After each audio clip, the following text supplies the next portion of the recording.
Hello students, I am Dr. Sneha Sharma from SPNK's Government PG College Dausa. मैं आज आपको BSc part first के अंदर कार्बनिक यौगिकों की त्रिविम समावयवता में ज्यामितीय समावयवता या ज्योमेट्रिकल आइसोमेरिज्म के बारे में पढ़ाऊंगी। ज्यामितीय समावयवता एक विशेष प्रकार की त्रिविम समावयवता है जो ऐसे यौगिकों द्वारा प्रदर्शित की जाती है जिनमें असंतृप्तता अर्थात द्विबंध उपस्थित हो। कहने का मतलब ये हुआ कि isomerism resulting from restricted rotation about carbon carbon double bond is called as geometrical isomerism और cis trans isomerism and such compounds are called geometrical isomers. इन यौगिकों द्वारा ज्यामितीय समावयवता व्यक्त करने का मेन कारण ये होता है कि मुक्त घूर्णन की अनुपस्थिति। मुक्त घूर्णन इसलिए संभव नहीं है क्योंकि द्विबंध के कारण घूर्णी अक्ष अनुपस्थित है। इस रेस्ट्रिक्टेड रोटेशन के कारण मिरर इमेजेस एक दूसरे के ऊपर सुपर इम्पोजिबल नहीं होती, अर्थात ये non super imposable mirror image हैं और इसलिए हम इन्हें डायस्टीरियोमर्स आइसोमर्स भी कह सकते हैं। अब किस प्रकार के यौगिक ज्यामितीय समावयवता प्रदर्शित करते हैं? सर्वप्रथम कंपाउंड्स हैविंग डबल बॉन्ड जिनमें द्विबंध उत्पन्न होता है, जैसे alkyne, C double bond N double bond N आदि।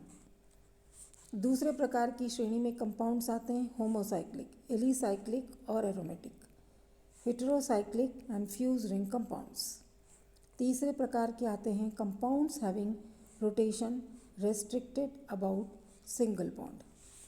तो ये तीनों प्रकार के जो यौगिक होते हैं ये ज्यामितीय समावयवता प्रदर्शित करते हैं। ज्योमेट्रिकल आइसोमर्स जो होते हैं इनको हम सिस यानी सेम साइड पर, ट्रांस यानी विपक्ष की तरफ, सिस ट्रांस आइसोमर्स भी इसका दूसरा नाम है। इसके साथ साथ में कुछ एग्जाम्पल्स हैं, जैसे 1,2 डाइब्रोमोइथेन। इनको आप खुद बना के देख सकते हैं कि ज्यामितीय समावयवता प्रदर्शित करते हैं।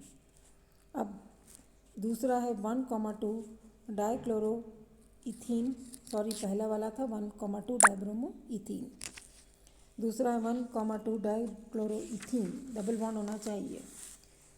और एग्जाम्पल्स हैं 2 pentene, butenedioic acid, 2 butenoic acid, cinnamic acid. इसमें सबसे महत्वपूर्ण हमारा आता है ब्यूटेन डायोइक एसिड, नाम से जाना जाता है मैलेइक और फ्यूमेरिक एसिड। मैलेइक सामने सबका एग्जाम्पल दिया है, ब्यूटेन डायोइक एसिड में, मैलेइक एसिड में दोनों COH एक ही तरफ हैं, फ्यूमेरिक एसिड में दोनों COH ट्रांस में है। सिनेमिक एसिड होता है C6H5 CH double bond CH COH। इसमें आप देख रहे हैं COH अगर एक मतलब COH, इसमें सिस और ट्रांस आइसोमेरिज्म HH की संदर्भ में दिया है। यदि दोनों HH एक ही तरफ हैं तो सिस, और अगर दोनों H उल्टे हाथ की तरफ है तो ट्रांस। अब नेक्स्ट आता है कि ज्योमेट्रिकल आइसोमेरिज्म में, जैसा मैंने आपको बताया था, द्विबंध का होना जरूरी है। दूसरा, जो सब्स्टिट्यूएंट्स होते हैं डबल बॉन्ड के आसपास, ये दोनों अलग अलग होना चाहिए। अगर ये दोनों एक जैसे हो गए तो ज्यामितीय समावयवता यौगिक प्रदर्शित नहीं करेगा। अब किस प्रकार के क्वेश्चंस एग्जामिनेशन में आते हैं? सबसे पहले आता है ज्योमेट्रिकल आइसोमेरिज्म के लिए सबसे महत्वपूर्ण कंडीशन क्या है। दूसरा क्वेश्चन आता है आपका एग्जाम्पल्स दे दिए, इनकी ज्यामितीय समावयवी रूप लिखो। या दूसरा आ सकता है कि कुछ एग्जाम्पल्स दी, जैसे ब्यूटेन डाइक एसिड है उसके दोनों रूप लिखो।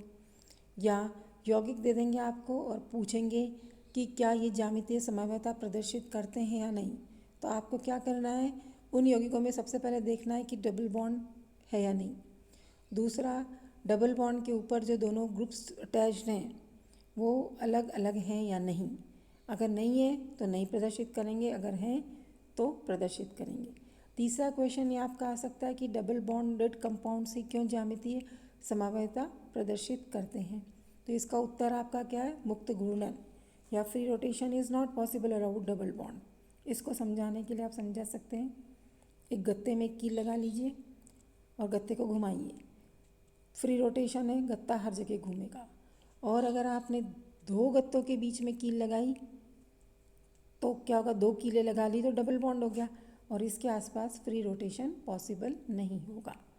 अगले टर्न पे हम पढ़ेंगे is it system of nomenclature